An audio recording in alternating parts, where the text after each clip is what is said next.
اولین چیزی که تو یوتیوب به چشم میاد سامنیل ویدیو هسته. سامنیل باعث میشه که اون ویدیو ویوی بالاتری بگیره. توی محتوا قراره بدون هیچ تخصص و حتی تجهیزات فقط با گوشیمون یه کاور خوب و حرفه‌ای بسازیم. پس تا انتهای ویدیو همراه من باشید. یادمون باشه که یه سامنیل یا همون کاور خوب باعث میشه که یک ویدیو کلیک خورش بیشتر بشه.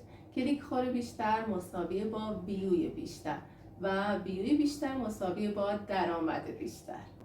برنامه‌هایی که احتیاج داریم. ببینید میخوایم با گوشیمون یه دونه کاور حرفه‌ای درست کنیم. خب ما میایم اول اکس ریکورد رو روشن میکنیم که شما ببینید داریم چه کار میکنیم.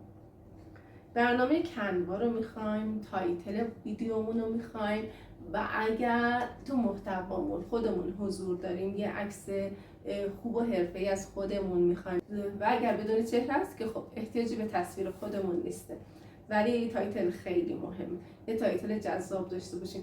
تایتلمون رو چجوری میتونیم خوب و حرفه‌ای کنیم؟ یکی اینکه تایتلمون رو سوالی بنویسیم، یا اینکه تایتلمون رو خبری کنیم، و یا اینکه تو تایتل از کلمه‌هایی مثل سریع، مثل 10 تا نکته یا در کمتر از 1 ماه از این کلید واژه‌ها استفاده کنیم که باعث بشه کلیک خور اون ویدیو بیشتر بشه. تایتل و کاور باعث کلیک خور باعث میشن که ویدیومون کلیک خورش بیشتر باشه. خیلی خوب، ما میایم وارد برنامه کنوا میشیم.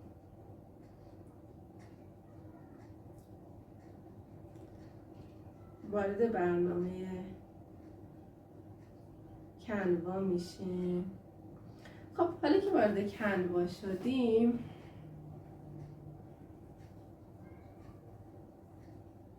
یه کوچولو صبر میکنیم.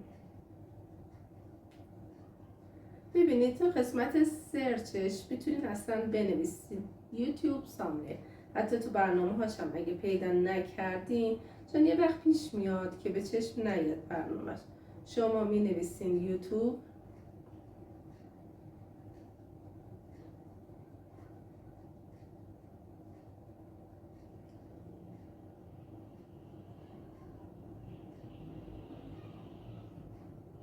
ببینید توی این قسمت هاش میتونیم اسکرول کنیم و برنامه رو پیدا کنیم. حالا اگرم پیدا نکردین اشکال نداره، شما همین قسمت سرچش هم فارسی و هم انگلیسی میتونیم بنویسین یوتیوب سامنیل. حالا من به فارسی بنویسم یوتیوب کاور. ببینین برامو بیاره، ببینیم چه کاورایی برامو میاره. خب از ویژگی های کاور خوب اینه که بک‌گراندش رنگ تندی داشته باشه، مخاطب رو جذب کنه، نوشته هاش تضاد داشته باشن رنگای بک‌گراند و نوشته ها. خب ما یه کار دیگه که میتونیم انجام بدیم، چون کاورمون تخصصی داریم برای کانال آشپزی هسته، میتونیم کاورم مشخص کنیم که برای کانال آشپزی هست. فارسی برنامه آشپزی رو هم می‌نویسیم تا کاورهای مرتبط رو برامون بیاره. ببینید همین کاور اولی آشپزی است. تمام کاورهایی که میاره برای آشپزی هست. حالا شما مناسب با اون محتواتون و محتوای کانالتون یک کدوم از این کاورها رو انتخاب کنید. یک کدوم از این کاورها رو انتخاب کنید. حالا من مثلا همین اولی رو انتخاب میکنم.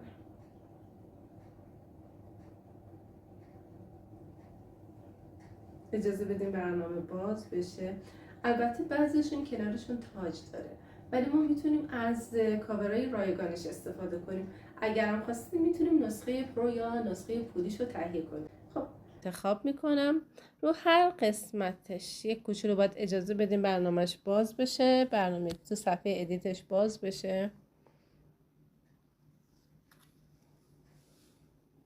خب حالا رو هر کدوم از این قسمت ها یه تب بزنیم برامون گزینه دلیت میاد که میتونیم اونو حذفش کنیم و عکس محتوای خودمون رو بذاریم. خب من این قسمت حذف کردم. حالا میایم قسمت گالری و یه دونه از عکس هایی رو که برای کاور گرفتم و میام توی این قسمت دانلود میکنم.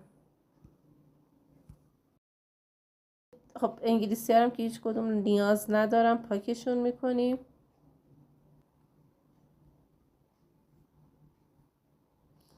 اینجوری بک‌گراند و تصویر از هم جدا میشن. میریم برای نوشتن تایتل که من این قسمت پرو سیوش میکنم و داخل اینشات تایتل محتوا رو میزنم.